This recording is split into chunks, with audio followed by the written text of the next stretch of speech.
தமிழ்நாட்டின் வளர்ச்சி பயணத்தில் ஒருவரையும் பின்தங்க விட மாட்டோம், வெல்வோம் ஒன்றாக. சென்னை கீழ்ப்பாக்கம் அரசு மருத்துவமனையில் ரவுடி வெட்டி படுகொலை செய்யப்பட்ட சம்பவம் பரபரப்பை ஏற்படுத்தியுள்ளது.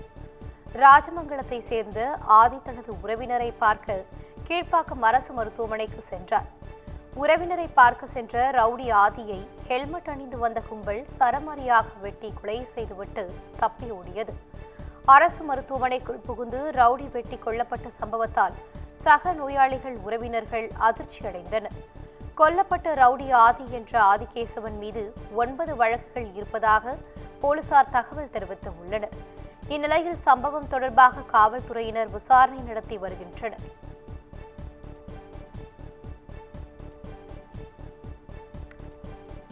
ஆட்சியிலும் பங்கு அதிகாரத்திலும் பங்கு என்பதில் தங்களுக்கு உடன்பாடு இல்லை என மதிமுக பொதுச் செயலாளர் வைகோ அறிவித்துள்ளார்.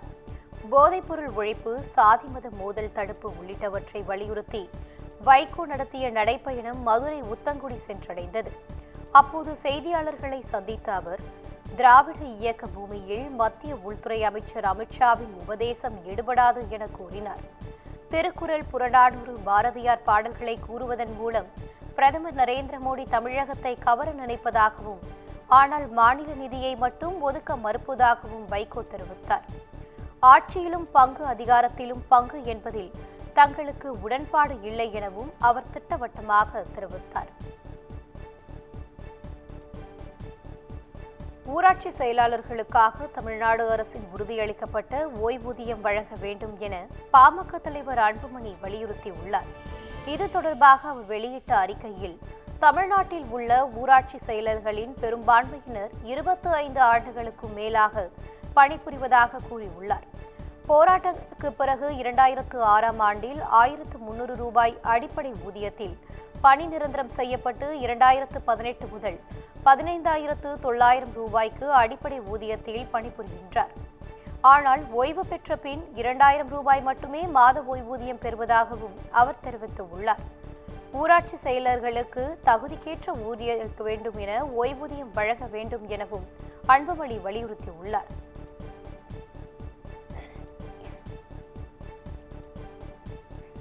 திமுக உடனான கூட்டணியில் எந்த பிரச்சனையும் இல்லை என்றும், ஆட்சியில் பங்கு என்பது குறித்த எண்ணமே கிடையாது எனவும் சட்டமன்ற உறுப்பினர் ஈஸ்வரன் தெரிவித்துள்ளார். நாமக்கல் மாவட்டத்தில் கொங்குநாடு மக்கள் தேசிய கட்சியின் பொதுச் செயலாளரும் திருச்செங்கோடு எம்எல்ஏவுமான ஈஸ்வரன் தலைமையில் ஆலோசனை கூட்டம் நடைபெற்றது. அதன்பின் செய்தியாளர்களை சந்தித்து பேசிய அவர், திமுக உடனான கூட்டணியில் எந்த பிரச்சனையும் இல்லை என்றும், கூட்டணி தொடர்வதாகவும் தெரிவித்தார். மேலும் காங்கிரஸ் திமுக இடையே பிரச்சனையாக பார்க்கவில்லை, இது எல்லாம் தேர்தலுக்கு முன்பாக நடப்பதுதான் என்றும் அவர் கூறினார். தொடர்ந்து தங்களுக்கு இத்தனை இடங்கள் வேண்டும் என ஊடகம் மூலம் அழுத்தம் கொடுக்க மாட்டோம் என்றும் கூறிய ஈஸ்வரன், எத்தனை தொகுதிகள் என கூட்டணி கட்சி தலைமை முடிவு செய்யும் என்றார். அதேபோல் ஆட்சியில் பங்கு என்பது குறித்த எண்ணமே கிடையாது எனவும் சட்டமன்ற உறுப்பினர் ஈஸ்வரன் தெரிவித்துள்ளார். எத்தனை தொகுதிகள் என்பதெல்லாம் கூட்டணிக்கு தலைமை ஏற்கின்ற கட்சியினுடைய தலைவரிடத்திலே கேட்க வேண்டிய விஷயங்கள். அதை பத்திரிகையாளர் சந்திப்பிலே சொல்லி அதில் ஒரு அழுத்தத்தை உருவாக்குவதற்கு எப்போதும் நாங்கள் விரும்புவது கிடையாது. அதை பற்றிய பேச்சுக்களை பத்திரிகையாளர் சந்திப்பில் எத்தனை தொகுதி என்றெல்லாம் நாங்கள் பேசுவது கிடையாது.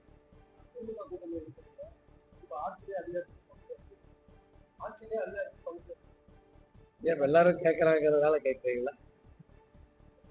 இல்ல, அப்படி ஒரு எண்ணம் எங்களுக்கு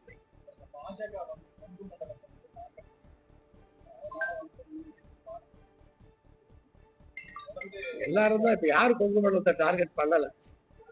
எந்த கட்சி கொங்கு மண்டலம் வேண்டாங்கிறாங்க? அதிமுக கொங்கு மண்டலத்தை டார்கெட் பண்ணலையா? திமுக கொங்கு மண்டலத்தை டார்கெட் பண்ணலையா? எல்லாருமே கொங்கு மண்டலத்துல எல்லா தொகுதிகளையும் வெற்றி பெற வேண்டும் என்றுதான் இன்றைக்கு வேலைகளை செய்து கொண்டிருக்கிறோம். இலங்கையில் தமிழர்களின் உரிமைகளை பாதுகாக்க கோரி பிரதமர் மோடிக்கு முதலமைச்சர் மு.க.ஸ்டாலின் கடிதம் எழுதியுள்ளார். இது தொடர்பாக தனது கடிதத்தில், இலங்கை அரசு மேற்கொள்ளும் அரசியலமைப்பு சீர்திருத்தங்களால் தமிழர்களுக்கு ஏற்படும் பாதிப்புகளை தூதரக நடவடிக்கை மூலம் தீர்வு காணுமாறு வலியுறுத்தியுள்ளார்.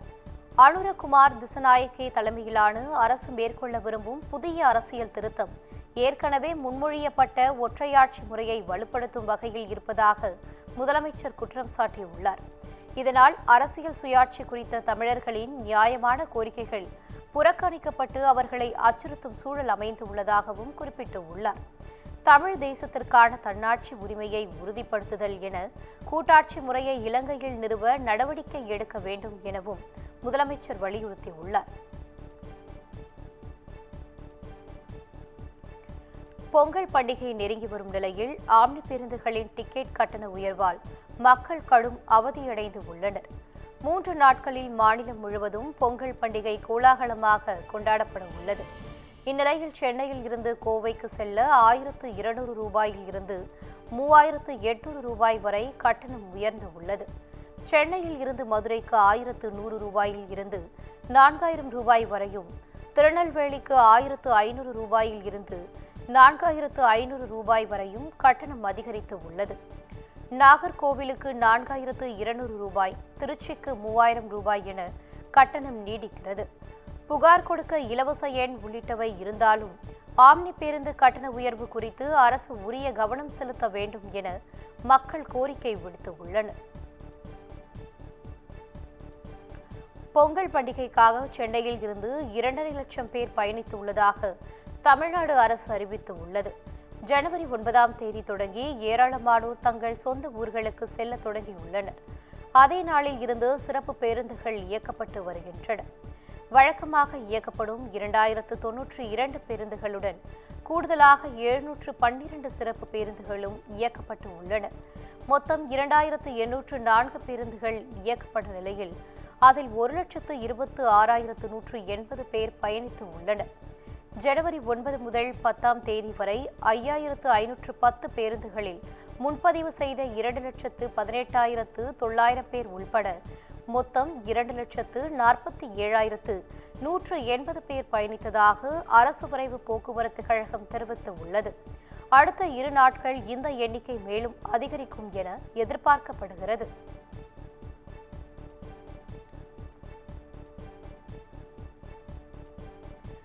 தஞ்சை, நாகை உள்பட 7 மாவட்டங்களில் இன்று கனமழை பெய்ய வாய்ப்பு உள்ளதாக வானிலை ஆய்வு மையம் அறிவித்துள்ளது. தெற்கு கடலோர தமிழகம் மற்றும் அதனை ஒட்டிய மன்னார் வளைகுடா பகுதிகளில் மேல் ஒரு வளிமண்டல கீழடுக்கு சுழற்சியாக நிலவுகிறது. இதன் காரணமாக தமிழகம் மற்றும் புதுவையில் இன்று லேசானது முதல் மிதமான மழை பெய்யக்கூடும் என்று தெரிவிக்கப்பட்டு உள்ளது. கடலூர், அரியலூர், மயிலாடுதுறை, தஞ்சாவூர், திருவாரூர், நாகப்பட்டினம், புதுக்கோட்டை மாவட்டங்களில் கனமழை பெய்ய வாய்ப்பு உள்ளது என தெரிவிக்கப்பட்டு உள்ளது. சென்னை மற்றும் புறநகர் பகுதிகளில் வானம் மேகமூட்டத்துடன் காணப்படும் என்றும் நகரின் ஒரு சில பகுதிகளில் லேசானது முதல் மிதமான செல்சியஸை ஒட்டியும் குறைந்தபட்சமாக இருக்கக்கூடும் என்றும் குறிப்பிடப்பட்டு உள்ளது.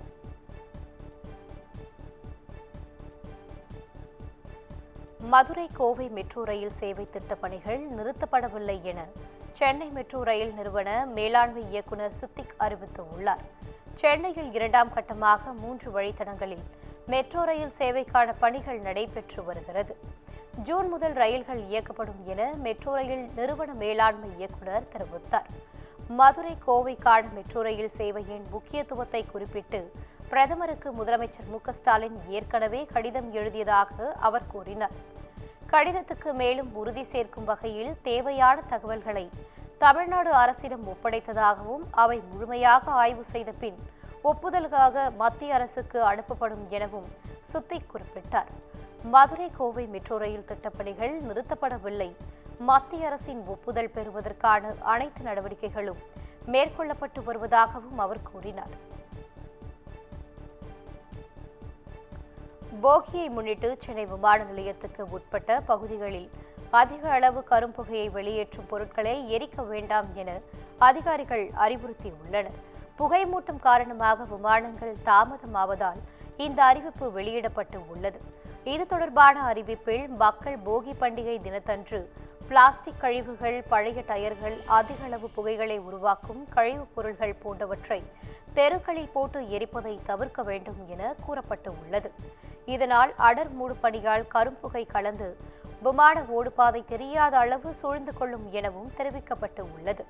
இதனால் விமான சேவைகள் பாதிக்கப்படுவதோடு விமான பயணிகள் பெரும் சிரமத்திற்கு ஆளாவர் எனவும் கூறப்பட்டு உள்ளது.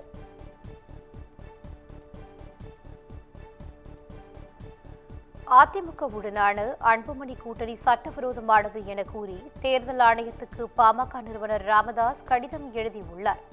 இது தொடர்பாக தனது கடிதத்தில் பாமக பெயரை சட்டவிரோதமாக பயன்படுத்தும் அன்புமணி மீது குற்றவியல் நடவடிக்கை எடுக்க வேண்டும் என கூறியுள்ளார்.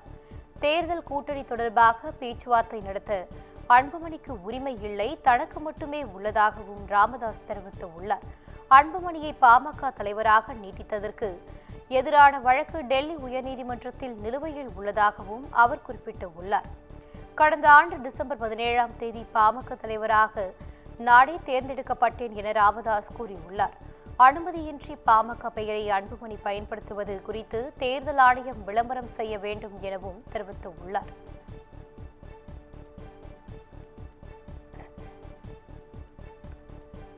டெல்லியில் நடைபெறும் குடியரசு தின விழாவில் பங்கேற்பதற்காக நீலகிரி மாவட்டம் கூடலூர் சேர்ந்த தேயிலை தோட்ட பெண் தொழிலாளிக்கு ஜனாதிபதி அழைப்பு விடுத்து அழைப்பிதழ் அனுப்பியுள்ளார். நாடு முழுவதும் 77வது குடியரசு தினம் வருகிற 26ஆம் தேதி கோலாகலமாக கொண்டாடப்பட உள்ளது. இதனையொட்டி தற்போது டெல்லியில் நடைபெறும் குடியரசு தின விழாவில் கலந்து கொள்வதற்காக நாடு முழுவதும் தலைவர்கள், பல்வேறு துறைகளின் சாதனையாளர்கள் உள்ளிட்டோருக்கு அழைப்பிதழ் விடுக்கப்பட்டு வருகிறது. இந்த நிலையில் நத்தம்பட்டி அருகே உள்ள மில்லிக்குண்டு கிராமத்தைச் சேர்ந்த தேயிலை தோட்ட பெண் தொழிலாளி இந்திராணியை ராஷ்டிரபதி பவனில் நடைபெறவுள்ள குடியரசு தின விழாவில் கலந்து கொள்ள ஜனாதிபதி திரௌபதி முர்முவிடம் இருந்து தபால் மூலம் அழைப்பிதழ் வந்துள்ளது. இதனை மகிழ்ச்சியுடன் பெற்றுக்கொண்ட இந்திராணி அழைப்பிதழை வழங்கியதற்கு நன்றி என தெரிவித்துள்ளார். கருத்து சுதந்திரம் குறித்து பேச முதலமைச்சர் மு.க.ஸ்டாலினுக்கு அருகதை இல்லை என பாஜக மூத்த தலைவர் தமிழிசை சவுந்தரராஜன் தெரிவித்துள்ளார். சென்னை விமான நிலையத்தில் செய்தியாளர்களை சந்தித்த அவர், திரைத்துறையைச் சேர்ந்தவர்கள் முதலமைச்சர் குடும்பத்தில் உள்ளபோது சென்சார் போர்டு நடைமுறை தெரிந்தும் மக்களை திசை திருப்ப வேண்டாம் என கூறினார். விஜய் திரைப்பட விவகாரம் என்பது இயல்பாக நடப்பது எனவும் இதற்கு பதில் கூற விரும்பவில்லை எனவும் அவர் குறிப்பிட்டார். காங்கிரஸ் கட்சிக்குள் கட்டுப்பாடு இருக்கிறதா இல்லையா என்று தெரியவில்லை. ராகுல் காந்தி என்ன செய்கிறார் என்பது அவருக்கு மட்டுமே தெரியும் எனவும் தமிழிசை சவுந்தரராஜன் பேசினார்.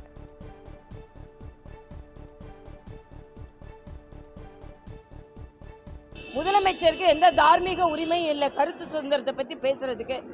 அவர் திரைப்படத்துறையை சார்ந்தவர்கள் அவர் குடும்பத்திலே இருக்காங்க.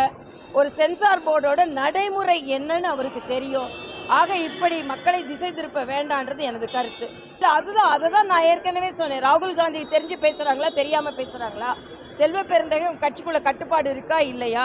உண்மையிலேயே இன்னைக்கு ஒரு அமைச்சர் சொல்லியிருக்கிறாரு, அவங்கெல்லாம் கேட்டுக்கிட்டு இருப்பாங்க, ஆனால் நாங்கள் கூட்டு மந்திரி சபை கிடையாது அப்படின்னு.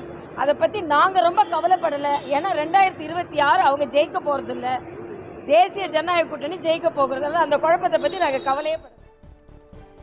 மேட்டூர் அணையில் இருந்து டெல்டா பாசனத்துக்காக திறக்கப்படும் தண்ணீரின் அளவு குறைக்கப்பட்டு உள்ளது. மேட்டூர் அணையில் இருந்து காவிரி டெல்டா பாசனத்திற்கு கடந்த 7ஆம் தேதி முதல் வினாடிக்கு 6000 கன அடி வீதம் தண்ணீர் திறந்துவிடப்பட்டது. இந்த நிலையில் பாசன பகுதிகளில் தண்ணீர் தேவை குறைந்து உள்ளது. இதனை கருத்தில் கொண்டு நேற்று காலை முதல் அணையில் இருந்து காவிரி டெல்டா பாசனத்திற்கு திறக்கப்படும் தண்ணீர் அளவானது வினாடிக்கு 4000 கன அடியாக குறைக்கப்பட்டு உள்ளது. கால்வாய் பாசன தேவைக்காக தொடர்ந்து வினாடிக்கு 400 கன அடி வீதம் தண்ணீர் திறந்துவிடப்பட்டு வருகிறது. தண்ணீர் திறப்பை விட நீர்வரத்து குறைவாகவே இருப்பதால் அணையின் நீர்மட்டம் படிப்படியாக குறைந்து வருவது குறிப்பிடத்தக்கது.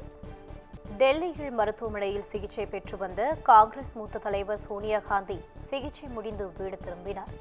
மார்பக தொற்று மற்றும் மூச்சுக்குழாய் ஆஸ்துமாவால் பாதிக்கப்பட்டு சிகிச்சைக்காக கடந்த 5ஆம் தேதி மருத்துவமனையில் சோனியா காந்தி அனுமதிக்கப்பட்டார்.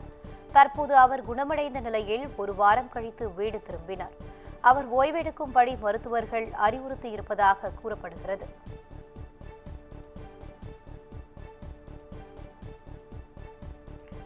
சபரிமலை தங்கம் திருட்டு வழக்கில் நியாயமான விசாரணையை உறுதி செய்ய பினராயி விஜயன் தவறிவிட்டதாக மத்திய உள்துறை அமைச்சர் அமித்ஷா குற்றம் சாட்டியுள்ளார்.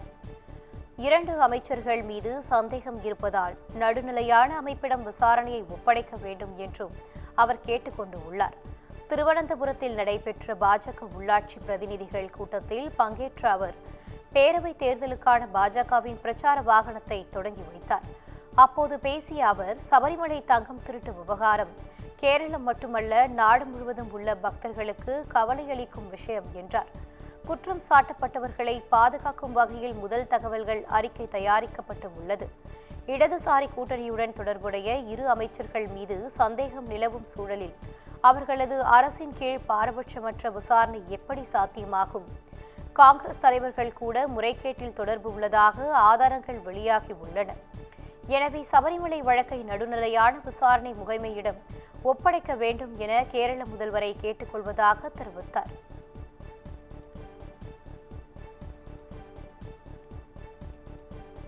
ஆந்திராவில் பள்ளங்களை சரி செய்யும் ரோட் டிராக்டர் இயந்திரம் பேசும் பொருளாகி உள்ளது. மாநிலம் முழுவதும் பள்ளங்களால் ஏற்படும் விபத்துக்களை தடுக்க ஆந்திர அரசு சார்பில் புதிய நடவடிக்கை எடுக்கப்பட்டது. அதன்படி காக்கிநாடாவில் சாலை பள்ளங்களை உடனடியாக சரி செய்யும் ரோட் டிராக்டர் இயந்திரம் பயன்பாட்டுக்கு வந்தது. 1.5 கோடி ரூபாய் மதிப்பில் ஒரு இயந்திரம் உருவாக்கப்பட்ட நிலையில் மனித வேலை நேரத்தை காட்டிலும் உடனடியாக பள்ளங்களை சரி செய்வதாக கூறப்பட்டு உள்ளது. தொடர்ந்து மக்கள் பயன்பாட்டுக்கு உகந்ததாக உள்ளதாகவும் அதிகாரிகள் கூறுகின்றனர். இயந்திரம் தொடர்பான புகைப்படங்கள் மற்றும் வீடியோக்கள் இணையத்தில் வைரலாகி வருகிறது.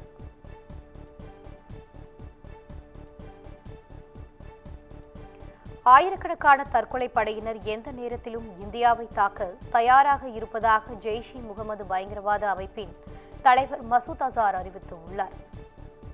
சோவியத் யூனியன் ஆப்கான் போரின் போது ஆப்கானிஸ்தானில் இருந்து அசார் 2016 பதான்கோட் விமானப்படை தள தாக்குதல் மற்றும் 2019 புல்வாமா பயங்கரவாத தாக்குதல் உட்பட பல பயங்கரவாத தாக்குதல்களில் மூளையாக இருந்தார்.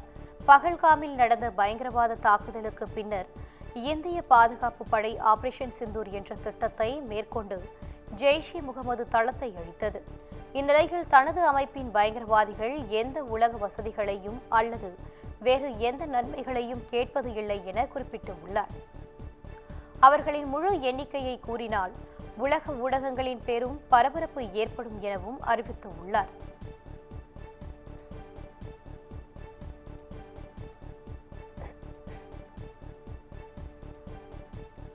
ஜெர்மனி அதிபர் ஃபிரெட்ரிக் மெர்ஸ் 2 நாள் பயணமாக இன்று இந்தியா வருகிறார். குஜராத்தின் அகமதாபாத்துக்கு வரும் ஜெர்மனி அதிபருக்கு பிரதமர் மோடி தலைமையில் உற்சாக வரவேற்பு அளிக்கப்படுகிறது. தொடர்ந்து சபர்மதி ஆற்றங்கரையில் நடைபெறும் புகழ்பெற்ற சர்வதேச பட்டம் விடும் திருவிழாவை இருவரும் இணைந்து பார்வையிட உள்ளனர். பின்னர் காந்திநகரில் உள்ள மகாத்மா மந்திரில் விரிவான பேச்சுவார்த்தை நடத்த உள்ளனர். அப்போது சுமார் ரூபாய் 44,000 கோடி மதிப்பிலான 6 நீர்மூழ்கி கப்பல்களை தயாரிக்கும் ராணுவ ஒப்பந்தம் குறித்து ஆலோசிக்கப்படும் என தகவல்கள் வெளியாகி உள்ளன. வர்த்தகம், முதலீடு, பசுமை எரிசக்தி மற்றும் தொழில்நுட்பம் ஆகிய துறைகளில் புதிய ஒத்துழைப்புகள் குறித்தும் விவாதிக்கப்பட இருப்பதாகவும் கூறப்படுகிறது. ஜெர்மனியின் புதிய அதிபராக கடந்த ஆண்டு பொறுப்பேற்ற ஃபிரெட்ரிக் மெர்ஸுக்கு இந்தியா வருமாறு பிரதமர் மோடி அழைப்பு விடுத்திருந்தது குறிப்பிடத்தக்கது. தமிழ்நாட்டின் வளர்ச்சி பயணத்தில் ஒருவரையும் பின்தங்க விட மாட்டோம். வெல்வோம் ஒன்றாக.